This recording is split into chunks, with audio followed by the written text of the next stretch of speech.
Bog se ne zaustavlja pri zunanjosti, vidi v srce, je dejal papež Frančišek med jutranjo mašo, ki jo je daroval kapeli doma svete Marte. Izpostavil je, da tudi v življenju svetnika obstajajo skušnjave in grehi, kar lahko vidimo v življenju Davida. Med današnjim berilom se je namreč bral odlomek o maziljenju Davida za kralja iz 1. Samuelove knjige. Gospod je zavrgel Savla, ker je imel zaprto srce in mu ni bil pokoren. Zato se je Bog namenil izbrati drugega kralja. Bila je to odločitev zelo drugačna od človeških kriterijev.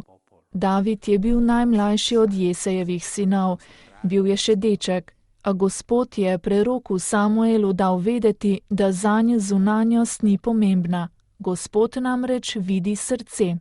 Noi siamo tante volte schiavi delle apparenze, schiavi delle cose che appaiono. Mi smo pogosto sužnji zunanjosti, sužnji stvari, ki se pojavijo pred nami in pustimo se jim voditi.